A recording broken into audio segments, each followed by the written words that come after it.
platform economy. We know there have been a few tensions recently between European and other legislations when it comes to data protection and privacy. And there are broader questions about regulation, transparency and algorithms, and the impact that this has on our society and economy at large. I'm not going to take too much more of your time. I'm going to hand over straight away to our moderator this morning, Beatriz Rios from Euractiv, and who will introduce our three excellent panelists this morning. Beatriz. Good morning, everyone, and welcome to this webinar today. First of all, a few housekeeping rules. We are not only live streaming the webinar through Zoom, but we are also live stream on Facebook, which is something that one of our panelists is going to be very happy about. So you can watch us online there as well. And then I will first introduce the speakers, and they will do a first statement, but then we will have a Q&A session.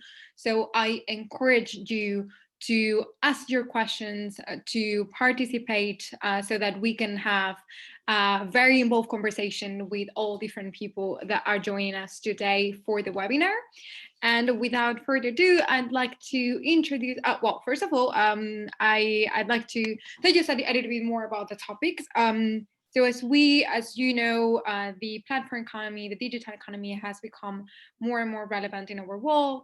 But has also highlighted many different issues in terms of legislation, from the questions on competition, labor rights, taxation, transparency, and data protection. And what we would like to do today is assess what the legislation that we have in the EU is like, and then also what are the challenges that we will see ahead. And for that, we have an amazing panel where we join different sides of the story, from the private sector to the academy. And I'd like to introduce the first panelist today, who is Aura Sala. She's the Managing Public Policy Director and Head of EU Affairs at Facebook. So please, Aura, you have the floor. Thank you so much, and thank you for having me today. Let me start by saying a couple of words about pandemic that we are all facing now in our everyday lives. In Facebook, we have been supporting the global public health community and healthcare organizations to work keep people safe and informed during this coronavirus COVID-19 public health crisis, which has also become emerging economic crisis. We have been working to address long-term impacts by supporting industries in need, small companies, bigger companies, and making it easier for people to find and also offer help in their communities and building new sustainable economic growth. We launched very early on this Coronavirus Information Center, featured at the top of the news feed. Many of you might have seen it, to provide a central place for people to get the latest news and information, as well as resources and tips to stay healthy and support their families and community. Our strategy to combat misinformation on Facebook has three parts: remove, reduce, and inform. And we are using also this approach for COVID-19 misinformation. And as you know, we are reporting our results every month to the European Commission. So we want to be as transparent as possible. We are removing content that could put people in imminent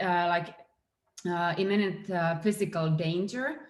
And for claims that don't directly result in physical harm, like, let's say, conspiracy theories about the origin of virus, we are reducing their distribution to less people to see them, and they are less likely to go viral.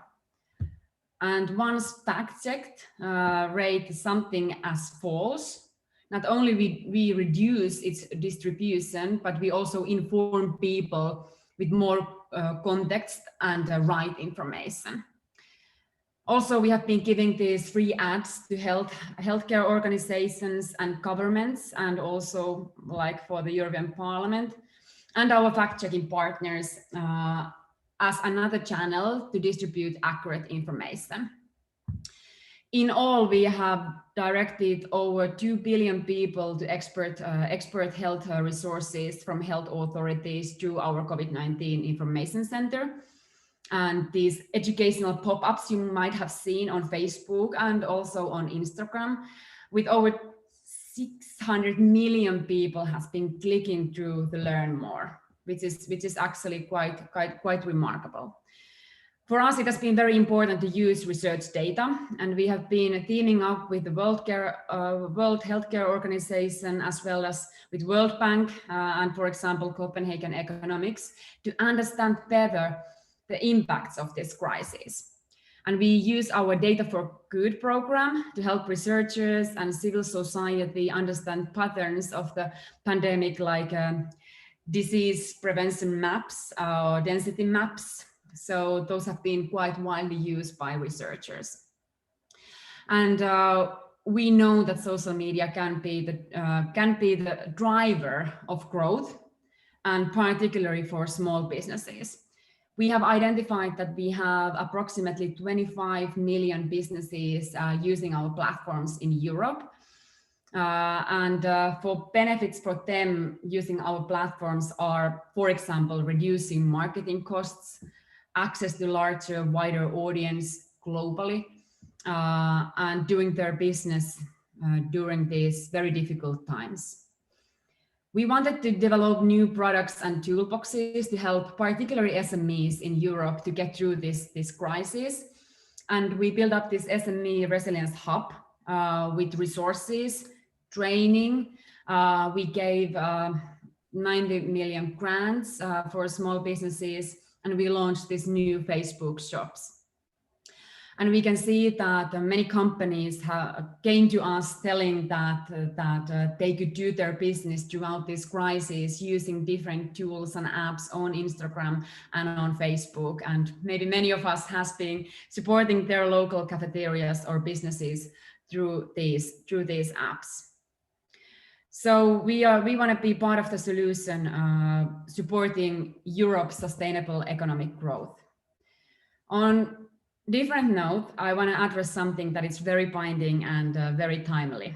And let me emphasize saying that Facebook is partnering and cooperating and engaging, talking about Europe's digital future. That is very, very timely conversation when the Commission has said that they will come out with the new DSA proposal in December.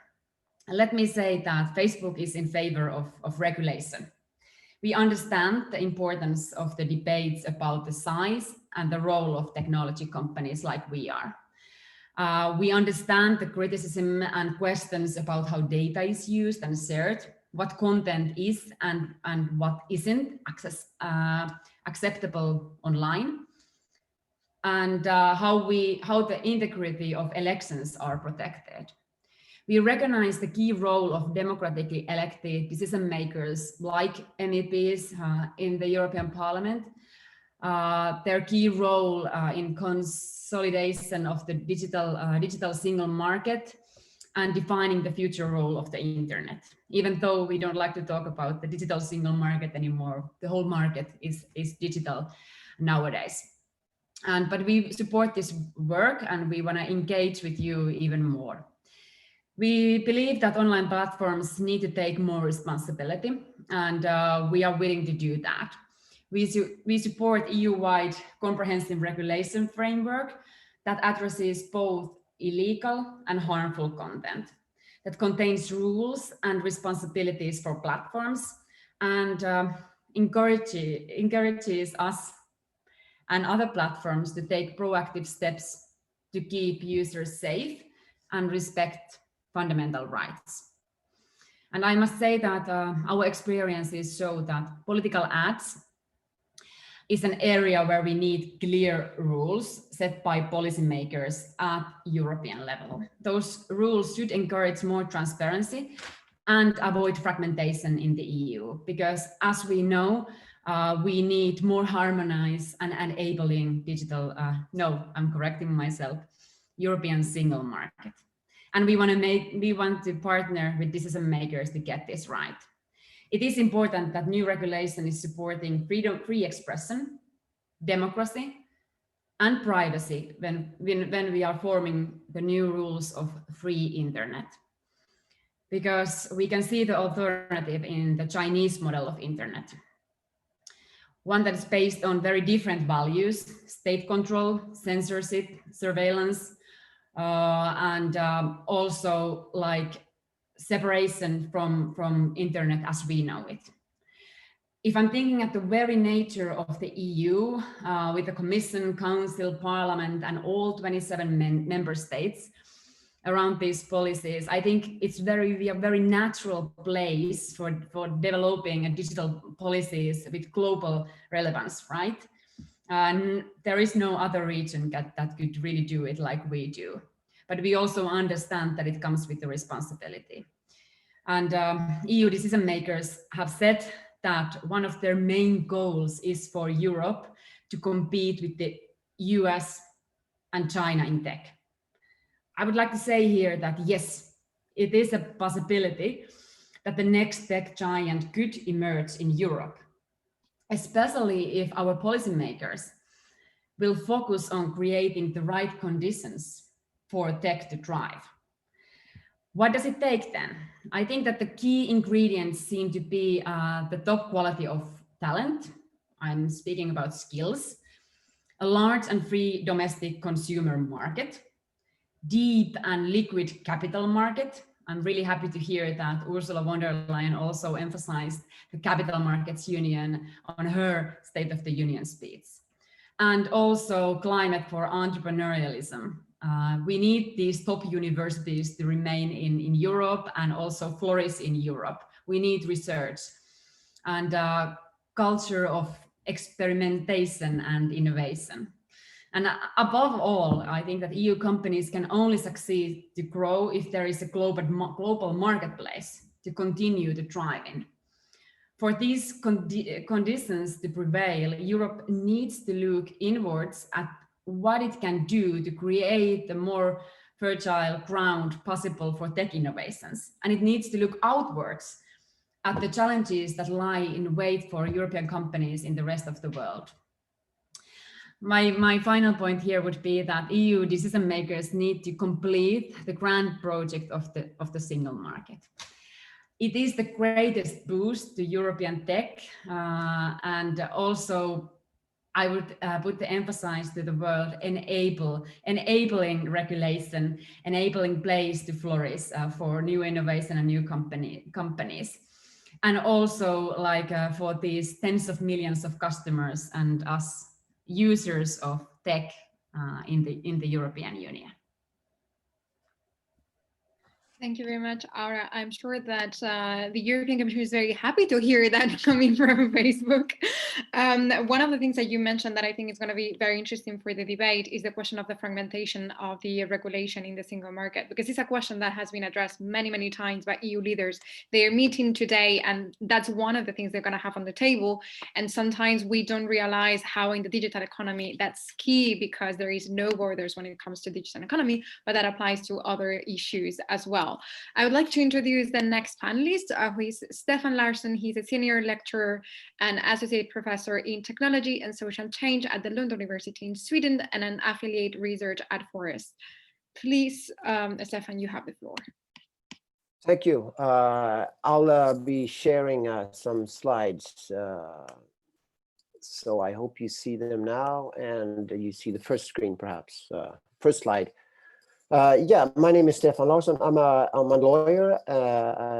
I got 2 PhDs, one in sociology of law, which I think is sort of my identity base in a sense, and an associate professor at Lund University, that's southern Sweden. And you mentioned I'm affiliated with Heras, a Swedish think tank. And in Heras, we released this report you see there to the left on developing platform economy 2 years ago. So I'll just swiftly take some of the key notions on that. So trying to figure out how to understand the platformization, obviously a digital one, but what that means for society at large. And part of that, you know, the giants Aura talked about, and combine that a little bit with newer notions that we constantly at the moment sort of dig into when it comes to AI or automated technologies, because the digital platforms are very much relying on automation, and some of that is also sort of intelligent automation that's use prediction to do stuff. Facebook and others as well, of course. So a part of the regulatory or the governance talk in EU has been on AI, but those types of strategies that now being published in national member states, they are like a pre-version of regulations to come. So some of that is relevant here too. First, sort of a brief history that would be how we understand the internet and digitization, because it comes in sort of generations from sort of the left little one on networks and the internet, which had many notions and studies, and sort of professors like Lawrence Lessig talked about that. And we had a very much an optimistic view of the internet 20 years ago, also in terms of democracies. But internet obviously has changed, and it's been integrated with society in so many ways. And so you see the middle sort of round sphere dealing with issues like datafication, and obviously one organizational form that has been really prevalent is platforms. So platformization, and then we easily think about, yeah, Facebook, but not only Facebook. So you think in a bunch of Google's different products, also Amazon, and partially Microsoft as well. And also the Chinese that Aura mentioned a little bit, like Tencent and like that, platforms like that. So that's a sort of a shift in how we what the internet and digitization means. And the left, or the right, sorry, the AI and data-driven agency is sort of a field where the knowledge is just in its leap as we speak. So we're trying to figure out, also people like me, the social scientists looking at automation and AI, combined with computer scientists and others, and of course lawyers, and we will talk more about the legal issues with that too. The sort of how to structure and how to combine the sort of the digitization with automation and prediction. The effects of that is still sort of something we are studying. We don't really know the answers on all of these sides yet. So that's sort of a quick view of digitization from my end. I'm going to make a point out of it now, that this sort of social scientific knowledge on platforms has been growing, and we understand more sort of the economics of it, the more regulatory challenges of it. Some aspects deal with obviously datafication. So our data, the user data, also other companies' data is sort of a source for value. You see the sort of the mining metaphors there.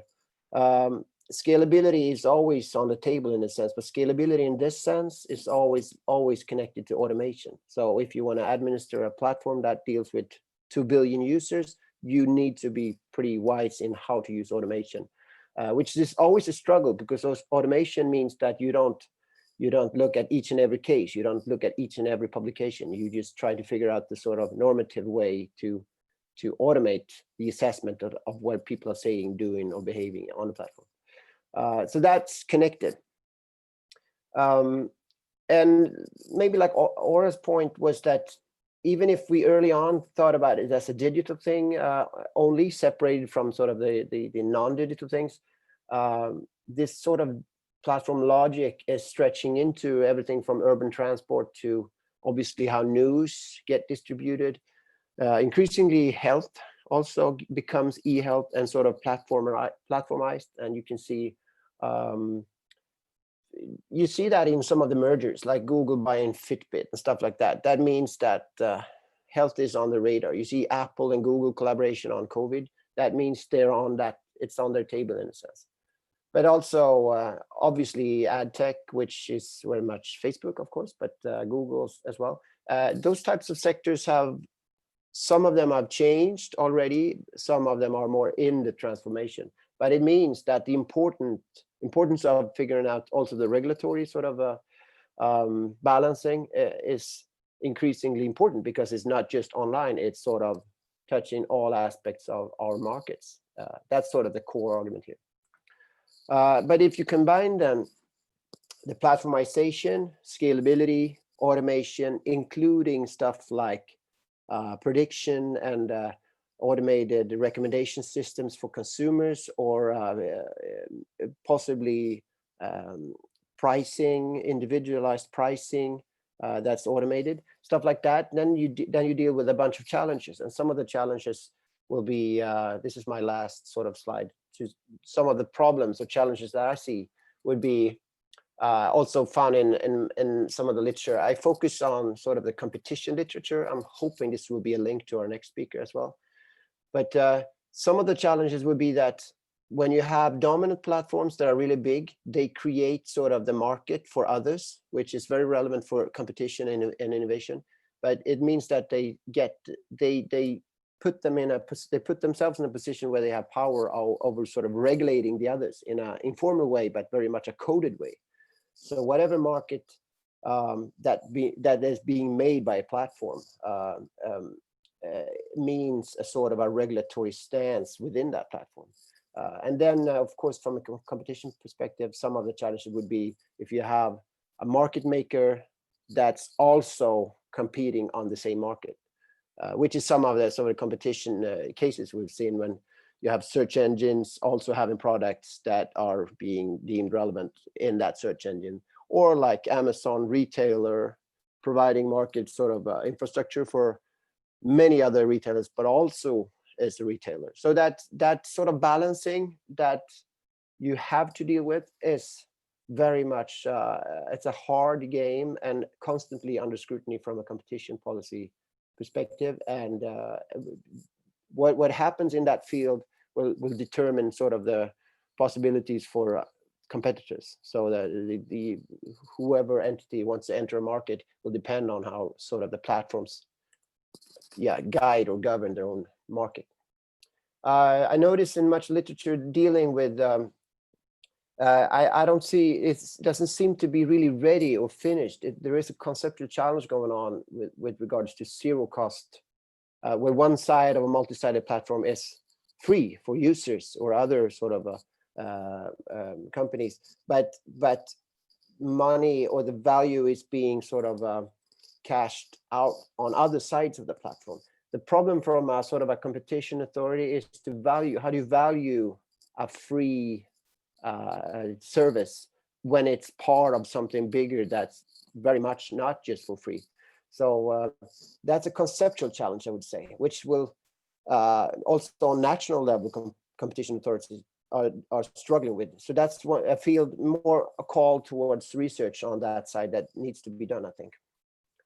And lastly, since we have transparency as a keyword for this session, there is a bunch of challenges when it comes to automated data-driven ecosystems, in a sense that you have markets that tend to be complex. Like if you follow third-party cookie market enabled markets and you have data brokers collecting them, trading or building profiles of consumers, that side of market is really hard. It's quick and it's hard for any authority to scrutinize, which then it's hard to regulate. It's hard to know if it's being imbalanced in some way or if it's bad in some way. But it's also hard for single consumers to understand what happens to their data when it travels to other third or fourth parties. So that means that sort of consumer choice, which is of course a part of data protection, but also part of consumer protection, but it's also part of competition regulation, because if consumers can't tell what happens, they can't go to competitors that they think are more fair. So lack of transparency is a challenge also for consumer, but also for competition regulation as well. And worst case with automated sort of individualized services is that the moment sort of the personalized tool is not on the consumer's interest, then you start to manipulate the consumer. So worst case, you can manipulate especially weaker consumers to get payday loans at the wrong time, or sort of stress them into buying stuff that they don't really need. So manipulation is on, at least analytically, on the agenda. That is a challenge. How do you avoid that?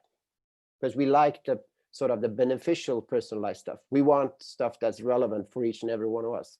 But next to that relevancy, there's always like the challenge of you can be manipulated as well.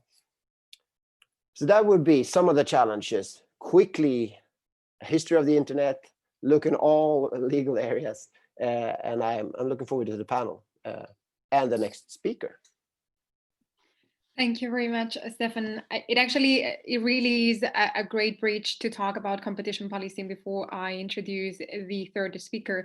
And I think it's a question that has been a long time on the table of the European Commission, because we sort of see, because of these conceptual problems that you mentioned right now, the fact that sometimes the competition policy as it exists, it doesn't really apply to the kind of business that have been developed in the digital economy. And these could eventually be addressed in the regulation that is being discussed right now in the EU. So I think it's a fair question that we might like to try to answer together.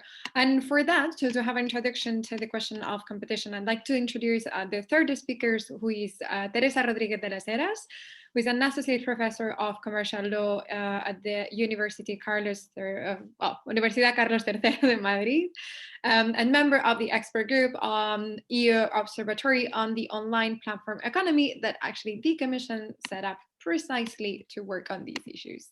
So please, Teresa, you have the floor. Thank you very much, Beatriz. Good morning, everyone. In this dilemma that we are trying to solve today, regulation or innovation, what I would like to discuss with you in the following minutes is what we really need to regulate, what kind of innovation we really need to foster. And in order to do that, what I suggest is let's try to think about what are platforms. What is the difference between the platform economy and all the previous evolution in the economy throughout history? So please, let me show you how I understand with this presentation, how I understand the concept of platform. Because to decide how to regulate and to decide how to promote innovation, we need first to answer this question: what is a platform? And my starting point is that platforms are not merely service providers.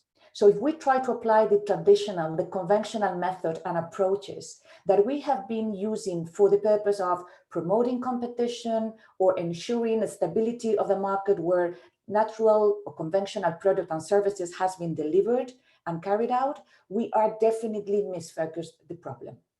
My perspective is that indeed, platforms are not simply economic intermediaries. Platforms are new spaces. They are new communities. They are new spaces for education, for cultural diversity, for political speech, for financial inclusion, for citizenship. So we have to tackle how to regulate new communities, new spaces. If you let me be provocative, probably new private legal system. That is indeed my understanding of what is a platform. A platform is a new private legal system. That means that a platform operator is not simply a service provider, is indeed a regulator, is indeed a supervisor, is indeed a trust generator. Let me show you some ideas. Is indeed a facilitator of dispute resolution, and is indeed a reputation generating mechanism. So we have all the component that traditionally has been underpinning our concept of a legal system. And that understanding changed completely the panorama. We are in a totally different scenario. And now that is why we have so big challenges. Which are the quandaries now? If we understand that we are not simply regulating service provider, we are regulating regulators. We are regulating supervisors. We are regulating trusted third parties that provide trust generating and reputation generating mechanism. So I think that we have at an European Union, at definitely global level, we have at least 3 different dilemmas. The first one is who? Who has to regulate these global communities? The second one, are we really regulating a competition problem, as Beatriz was raising before? Do we have a competition problem? So it's a problem of how to ensure competition in a traditional market? Or we're talking about something totally different.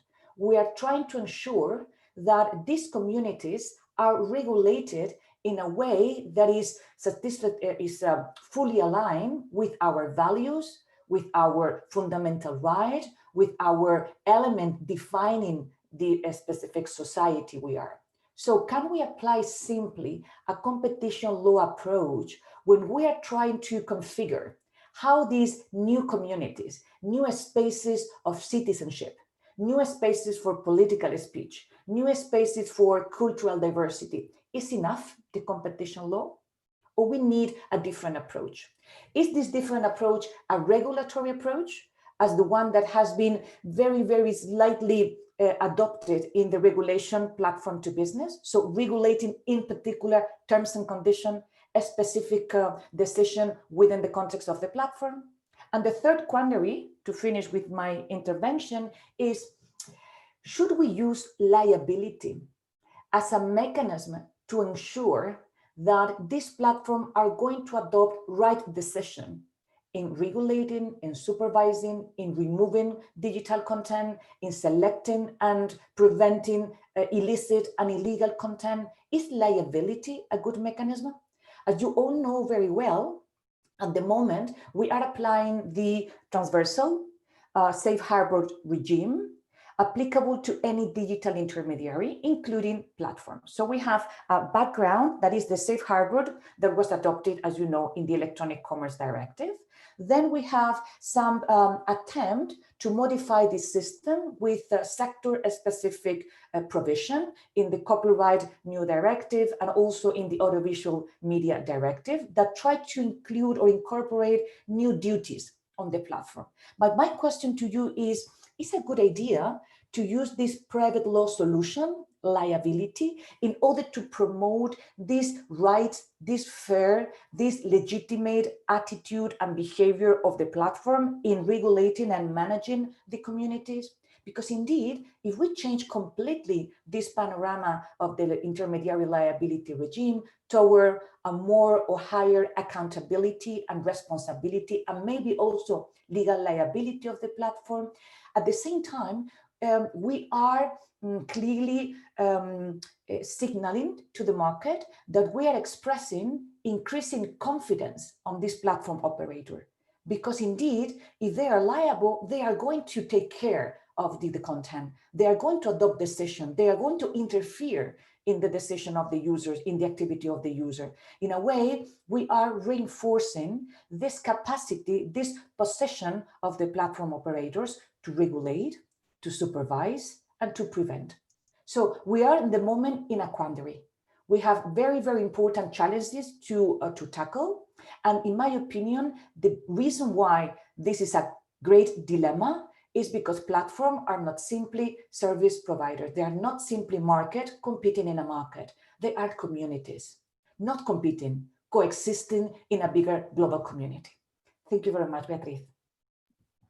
Thank you, Teresa. I think it was very interesting what you were explaining right now, because it overlaps somehow with what Stefan was saying about how sometimes, because of these enormous platforms have so much control of the market, they somehow are regulating already the market in itself. But then at the same time, as you were saying, it's going beyond a question of digital economy or competition. It's also about values. And I wonder, and I would like to kick out the debate with this, but for that, I'm going to ask my speakers to turn on their video so that everybody can see them, and to the participants to think about the questions that they might like to ask to our panelists. But to kick out the debate, I'd like to ask you all that after there's some presentation. First of all, to what extent we are somehow arriving late to the party in terms of regulation. We've let these platforms operate for such a long time that they have themselves set up the rule system, and now we are trying to, try to change that and to adapt it to the kind of values that we have, or it's a valid conversation right now, and how can the EU shape that market that already exists, those rules that already exist, and adapt it to their own system, their own interests, their own values, also considering this fragmentation of the single market that we have. Maybe Stefan, you want to jump in?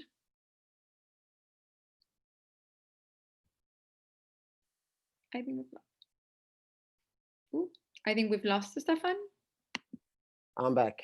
I was thrown out for some reason, but I'm here again. Yeah, you made me think of at least one thing, that one part of this is sort of the dynamics between regulation and new technologies that enables sort of transformation in society. That is a constant challenge. It's been going on for at least, I mean, in social legal research, we have books from the late 1800s dealing with sort of the transformation, industrialization of Western Europe, and how does property regulation stand in relationship to a complete transformation of society. So it's a constant challenge, actually.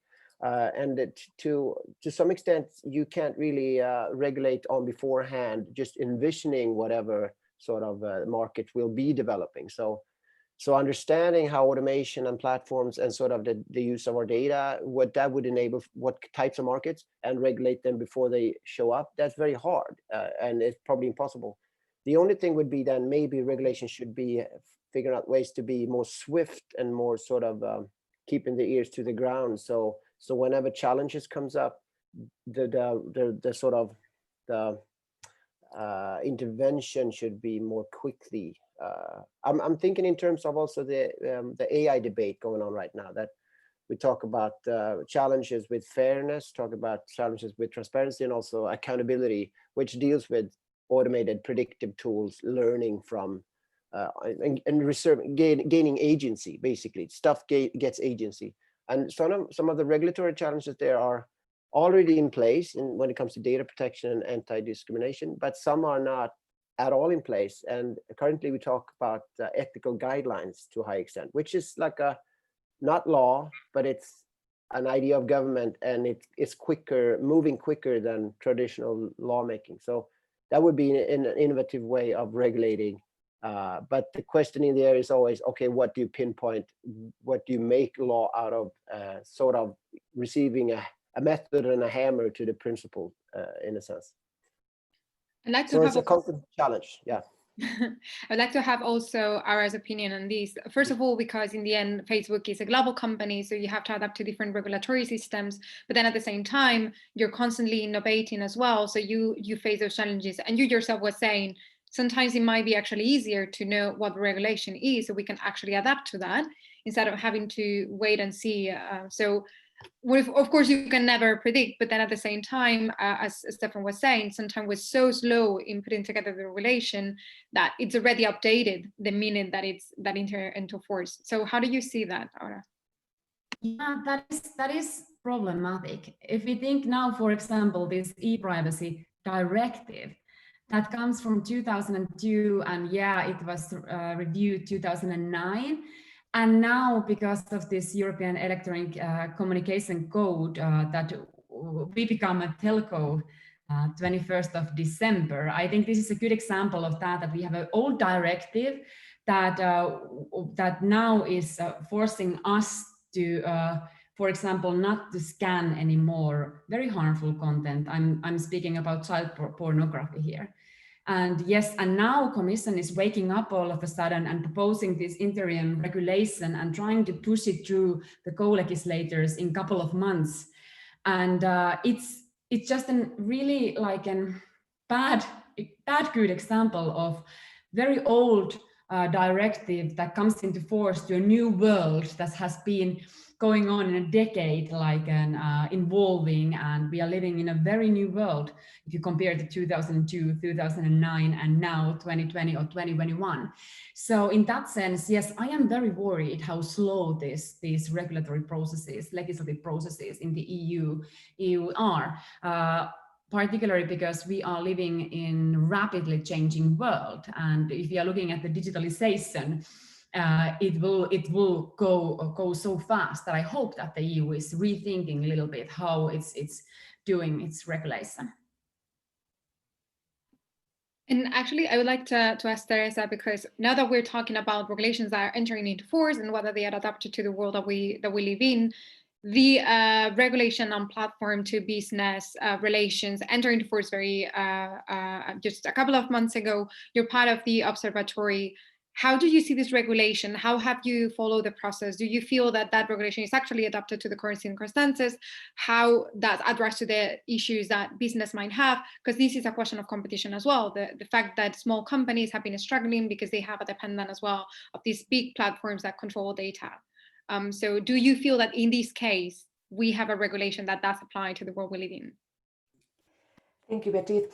Before giving you an answer about the regulation in particular, I would like to tell you that I don't advocate for a quick and probably precipitate regulation on a rapidly changing environment as the one we live. Because in most of the cases, this kind of regulation fail very soon and become obsolete because it's almost impossible to regulate something that is still starting to show and transpire in our society. So I think that having an open dialogue and an open debate is absolutely the right way to tackle how the world is changing. So I think that that is important, and it's not necessarily a mistake or a failure of the European Union if there is not very clear and immediate responses to that. Indeed, I definitely consider that a principle-based open regulation probably is the optimal way to approach digital economy, platform economy, principle-based, instead of too much a specific provision that create regulation and duties that are probably too much dependent upon a specific business model. Taking that into account, I think that regulation platform to business is a good first step to consider how the, let's say, the regulatory power can tackle and address the new challenges of the platform economy, to see how that works, I would say. When we see that in the context is limited in scope, it's just addressing a number of very specific problems related to platform economy, and probably some of these solutions are not the best. That is why I understand the regulation as literally a first step, a kind of test. Let's see how that works if we try to regulate some of the angles of platform economy that we realize that are important. So with this idea in mind, I think that we are in the right path, in the sense that dialogue, reflection, and a lot of doubts is absolutely logical, legitimate, and valid for approaching what is coming. Thank you, Teresa. And I think that many of the things that have now been addressed by that legislation that will probably be part of the Digital Act service that we will see at the end of the year. So I'm sure that we might have another interesting conversation by then. I'd like to go now to the questions that our audience is asking. The first one was asked by Alexander regarding the discussion in some countries such as Australia or France to make platforms such as Google or Facebook to pay newspapers and other media companies. What would be and should be the European position of that? This has been very controversial in many countries. I'd like to give the floor first to Ara, which I'm sure she would have an opinion in this, and then we can continue with the rest of the speakers. Yes, of course. We support strongly free media, and particularly times like this, it is very important that we have medias that we can rely on. And we know that there are even some worrying examples in some of the member states in the EU about that. We have been thinking of many different solutions, how we can support media, and we have been doing that in many member states. Also labeling like, let's say, BBC, CNN, and that we recognize that our rightful sources for facts. So we are doing that, you know, our blue labels, also thinking how we could even make it more visible on our platforms for news coming from this kind of reliable sources. But we also recognize that for publishers, it is very important that they get money from their work. So we are negotiating with them in many countries and trying to find the best solutions together. But also what my hope would be for the EU regulators is that there would be like one coherent and EU level solution for this, so that platforms like us wouldn't need to negotiate this in every country separately. Thank you. Maybe Stefan, you want to jump in?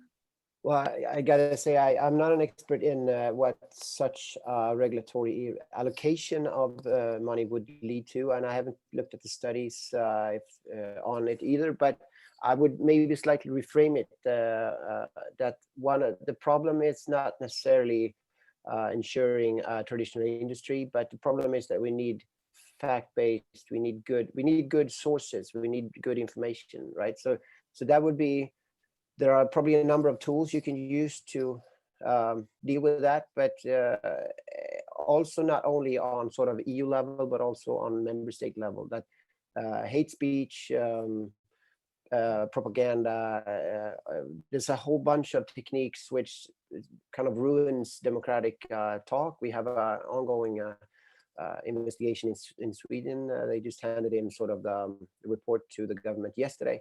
So so there is a true challenge, a true problem, but it deals with primarily democratic issues and allocating money. I don't know yet, but there are much other issues as well. And Ora mentioned a few, and I think more national member states also need to look into these issues and see what toolbox they have nationally to look at these things. Transparency goes also in here. So transparency would also be dealing with member states collaborating with platforms that distribute knowledge and information and news. So I would love a sort of grander framework for this question in a sense, and there are more tools to be used. This is one. Yeah, I think we have two different issues here. On the one hand, we have the issue of sharing information that might eventually be false or be misused in a way, and this is something that Ara was talking about before, the work that the Facebook is doing and other companies are doing. And then I think there's the question that probably Alexander was mentioning, which was a big issue in Spain at the time as well. So maybe Teresa has something to say about this, about whether these platforms should pay media for linking their content, because somehow they are also benefiting from advertising. I don't know if Teresa, it's not knowledgeable on this particular issue, and if you'd like to address it.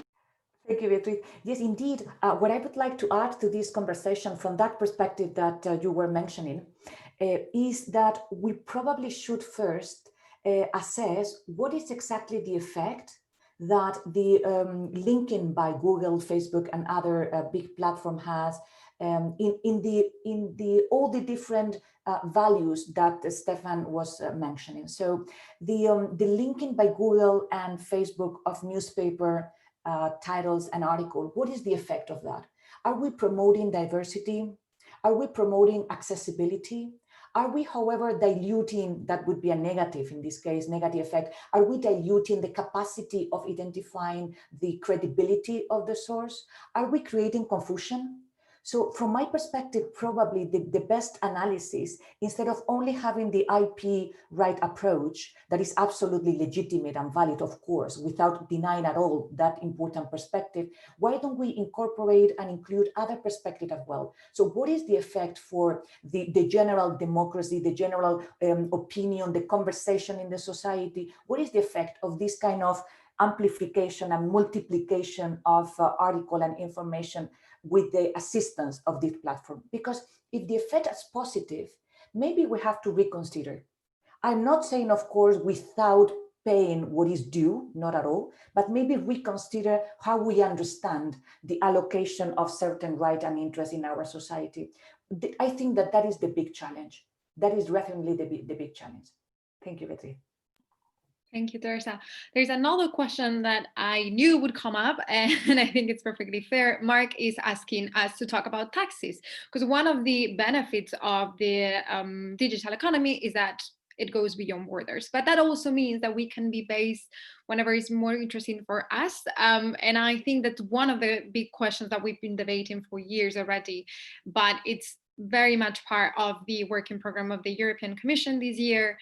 They'd like to work on a digital tax, addressing precisely the question of digital giants that are based somewhere else and that benefited from tax schemes. So I'd like to get your view on this. How do you see this debate coming together, considering that we've seen countries like Spain or France putting together their own digital tax, but then at the same time you're trying to come up with a common proposal, even a global proposal within the OECD. So how do you see this debate? And I would like to have the view of Facebook as well, because you're very much affected by this question. So please, maybe Stefan, you want to start, and then we do the round. Yeah, once again, these are the types of questions I'm interestingly taking part of, but I'm not an expert in taxing. But it's obviously a lot of challenges in it. I would, from my perspective, being a social legal researcher, I'm more into looking at sort of what part of the trend is this sort of tax issue, and one is of course relating to sort of jurisdictions, and I see a trend going on that more countries will regulate in their own way. Europe will take more of a stance towards US. We see that in the Schrems 2 case, for example, on data transfers. So we get more of geopolitics with US, China, and Europe. So I think we see a trend towards going more sort of homegrown locally, and taxing issues is part of that. Not least because many countries in Europe are very much depending on taxing of locally, in a sense. That's part of the basis for the economy. So I realize it's a big thing, and it's really, but it's challenging how to exactly formulate it. But I won't comment on that. So I would hand that over to primarily Teresa, I think. Teresa, you want to jump in, and then we'll have the view of the business. Thank you very much. Definitely, the first thing that we should avoid is taxation competition among the different European Union member states. That is, in my opinion, probably the absolutely unwanted and undesired outcome. That definitely fragmentate our market and create a competition that is unhealthy competition. That would be for me the first message. And the second one is, I don't think that is a problem of platform economy. I think that approaching taxation as a kind of penalties for platform is a wrong approach to this big problem that is taxation. It's a problem of taxation scheme. Taxation has been designed, conceived, and implemented having in mind a 19th or 20th century economy. We have now a completely different economy, and that required to reconsider and reshape entirely taxation. So trying to consider that it's a problem of platform economy is not a problem of platform economy, and it's not a problem of platforms trying to elude necessarily taxation. I don't think that is the right dialogue, the right narrative. I think that is a problem of taxation that is not entirely, even effort has been made and they are successful, but it's probably not entirely designed to understand this totally new shape of the digital economy. Thank you, Beatriz. I actually agree with the 2 points that you made. One of them is the fact that this is not something related to digital giants, but it's something. It's a question that it has been put on the table also for other companies that are based in the EU, but they pay their taxes somewhere else. So it's a question more of understanding how the global economy works right now and what are the links between different legislation and different countries. And then also the question of tax competition has been a very big deal in the EU as well. We've seen that for years. It's not something that is only related to digital tax. We've seen that it's a question that comes up all over again in the discussion at the ECFIN. So it's actually an important question that we need to address. It's just that this has become the genuine example of how that works in the actual world. But maybe, Aura, what's your point of view, friend, or the point of view of Facebook in this debate? How do you see this discussion? Whether you agree with the approach that Teresa was making? How do you see these developments in Europe? Yeah, absolutely. I agree with other speakers here. Like the current international tax system, it was really not designed for today's global economy, right? So we really need new consensus on global tax rules. And as a company, as a Facebook, if it means that we need to pay more in Europe, we are happy to do that. There is no problem, but we just need the common rules here. And I don't like that people are blaming, for example, platform industry not paying taxes, because actually that's not correct. We do everything legally. But and that's why we also we support the OECD's multilateral approach. which includes more than 130 countries globally. And having been a policymaker myself, I understand the inherent difficulties in finding common ground on this, particularly with so many parties and on such a complex issue like tax. But as with any large policy negotiations, I would say that a lasting solution will not leave any party 100% satisfied, right? Compromises are needed, but on this issue, I think they are needed for a common good. Thank you very much. I think I'm going to ask just one last question, probably, although we're actually getting to the end.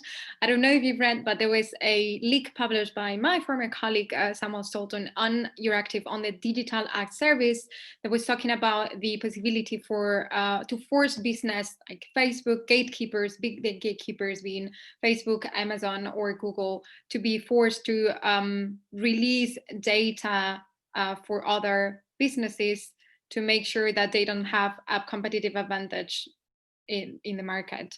And I think this was a question, because I wanted to go back a little bit to the conversation that we were having today about the question that Stefan mentioned about consumers' rights, but also about the question of competition and how data has become the gold of these past 10 years, and how suddenly it's the main issue that the main resource that we all want to have and we all benefit from, and how it's being regulated. So I wanted to have the view of the three panelists to the end of this question of managing data, sharing data, how that's an issue for competition, but also for privacy and consumers' rights, to close the debate, maybe. So, and then if you want to use this time to do a closing remark about the conversation today, that'd be amazing. Please, Stefan, maybe first. I'll do my best to be amazing. No, I think it's a good, interesting. I think it's interesting, and it certainly ties into competition research framed in the word of pooling. So the notion of pooling in order to avoid that some of the early entrants kind of gain the territory and then keep it secure from new entrants. So I think it's a good idea to investigate. I know it will be controversial for especially the ones who have that position. But I would also try. I would love to take a different angle. That I'm not yet sure that all markets that are data driven and complex are sort of greatly balanced. So I would first, before you push for data sharing, you should be able to ensure that you have a good scrutiny of all markets. For example, and some complaints are about the ad tech markets, the construction of them and sort of the swiftness, including programmatic ads for consumers.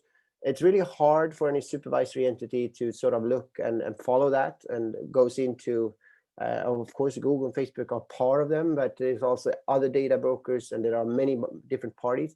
So the challenge would be if you would scrutinize those markets very much and see that they are not greatly balanced, they are perhaps not all legit.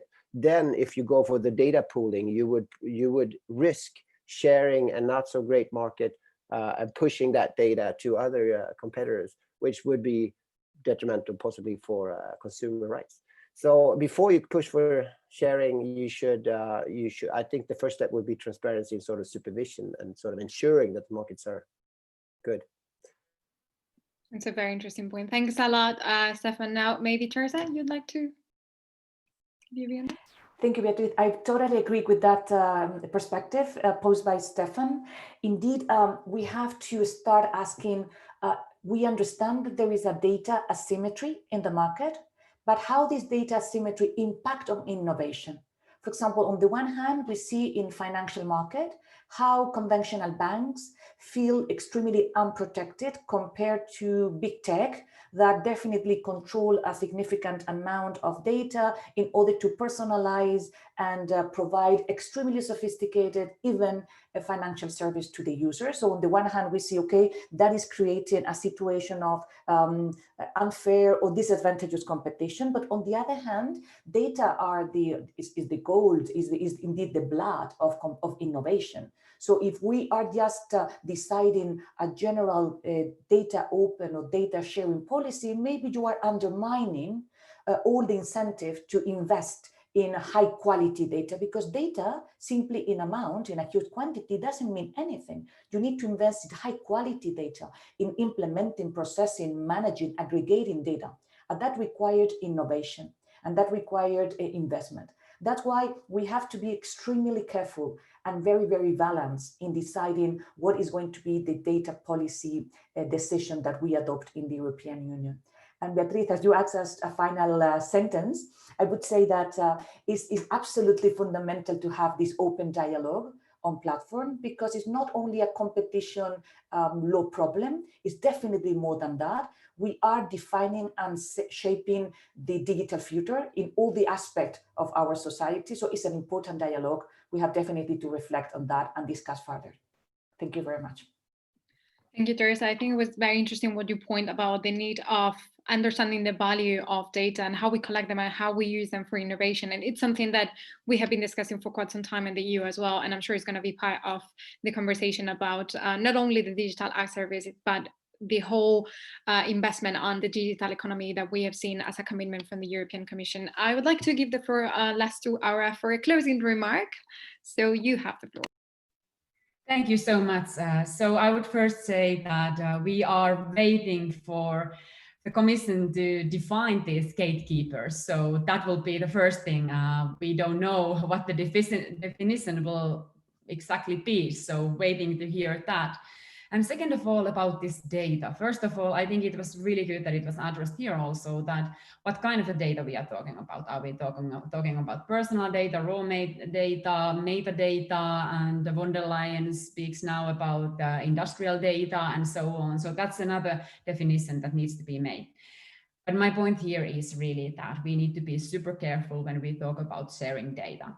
So we have learned our lesson in our company also on that if someone trusts your platform on some of your data, giving a third party access to that data can be super dangerous, and I would be very cautious here when we are talking about this. We have been teaming up with research communities, universities, and yes, we are transparent in that sense that we give them data for research purposes, never personal data, and so on and so forth. But I would be very careful here when we talk about third-party access to data from private companies or elsewhere. So my final point, closing remarks would be that balancing these debates around privacy, safety, free internet, and freedom of speech, that's something that is required in all levels of policy making, civil society. And that's why I welcomed your panel today, and it has been great of being part of this discussion. And I think that we need more of this, particularly this autumn. Listening to you all, I have the impression that somehow a lot goes back to how do we call things, how do we frame things, how do we define things, and I think it's interesting because we're in that process indeed, in trying to define what platform economy is and how do we regulate it, keeping in mind all the different definitions. Thank you so much for your contributions today. I'm going to give the floor back to Lauren. She's going to make the closing remarks and she's going to introduce the next item on the agenda. Thanks a lot, and Lauren, you have the floor. Yeah, thank you, Beatriz, and thank you to all of our excellent speakers, Aura, Teresa, and Stefan, of course, from our member organisation Heras in Sweden. I feel that the debate could continue for hours. I mean, we've touched on, as Beatriz said, how do we define platforms? That, of course, has an impact on how we legislate them. Stefan mentioned that code is law, and this affects also things like consumer choice, when information is channeled on an individual level to users and consumers. and also on competition, which of course is something that the Liberals are keen to promote. And I think as a final point that there is a need then for a clarity and a timely introduction of measures across the EU, also so that we give platforms a fair chance to adapt to those and to implement them correctly. So thank you to everyone also who's joined us on Zoom or on Facebook. I'd like to also just mention the next on the agenda, which is coming up on the 15th of October. Same time, same place. We'll be discussing Brexit, hot topic. What's the state of play and where should Europe be going next? Thank you very much, everyone, and have a lovely day.